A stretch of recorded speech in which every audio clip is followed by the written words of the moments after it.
бинандаи азиз, ба шумо тавсия медиҳем ки ба канали Kalyan KRSM подписатсия кунед ва аз беҳтарин видеороликҳо баҳравар гардед.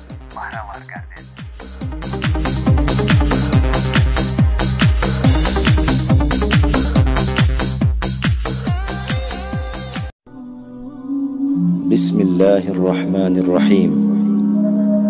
خطبه روز جمعه کروناویروس 4 شعبان سال 1441 هجری موافق به 27 مارس سال 2020 میلادی.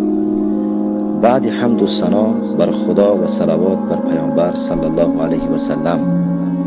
ای آدمان، من کروناویروس امروز خطیب شما هستم از بالای منبرهای تمام دنیا.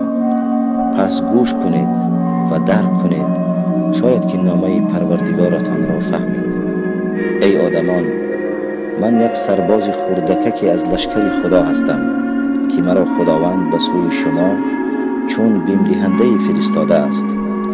شما مرا از سبب نهایت خرد بودنم نمی بینید، لیکن خداوند مرا بر تمام انسانیت سلطنت داده است. ببینید که دولت‌های ابرقدرت با من جنگ اعلان کردند و من رهبران دولت‌ها را در کرانتین گذاشتم. آدمان را در خانه‌هایشان محبوس کردم و من کارهایشان را باز داشتم و دلها را پر از ترس کردم، حتی اینکه مسجدها بسته شدند. امروز حتی از خطبه امام‌هایتان محروم گشتید. برای کافران ضعف و عجزشان را نشان می‌دهم که ادعای قدرتمندی می‌کردند و من حجت خداوند بر ضد آنها هستم. برای مؤمنان باشد سخن دیگر دارم. به آنها گفتنی هستم که من برای جسدهای شما تنها کسلی نیستم، بلکه من دوایی هستم برای دلهای غافل شما. من رسول هستم از طرف محبوب دلهای شما. من برای غفلت شما و دوری شما از خدا علاج و شفای هستم و اینها کسلی هایی هستند که بر دلهای شما تأثیر کرده است که می بایست معالجه شوند. ای مؤمنان، من نشانه از نشانه های خدا هستم که ایمان مؤمنان را زیاد می گرداند. همچنین دلهایی را که به دنیا مهر بستند و از طاعت و ذکر خدا دور گشتند و به فسق و فجور دست زدند به سوی خدا برمیگردانم.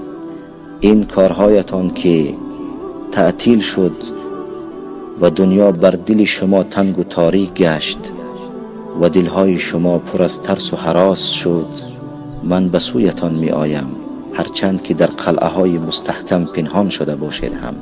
امروزها شما حتی از یکدیگر حذر می کنید. ای کاش که شما از گناه های خود حذر می کردید. شما از جمعه محروم گشته اید، پس خود را از جمعه خدا محروم نکنید. اگر در خانه نشسته اید، پس با ذکر خدا بنشینید، الله را یاد کنید، جمعه دلها با خدا را برپا بکنید. ای مؤمنان، من که با رخصت پروردگارتان آمده بودم، پس تنها با امر او می روم. ای مؤمنان، خود را با آوازه های درباره من مشغول نکنید، بلکه خود را با صاحب امر الله متعال مشغول کنید، زیرا او تدبیر کننده است و در آخر به شما رسانیدنیم که من کروناویروس مخلوق ضعیف هستم که بر شما مسلط گردیدم و شما از من ترسیده اید. آخر فکر کنید که من کی هستم و شما کی هستید. شما بهترین مخلوق الله هستید اگر با الله باشید. اگر با خدا باشید هیچگاه از من نمی ترسیدید، زیرا که شما با خدای قوی رابطه دارید. و السلام علیکم و رحمت الله و برکاته.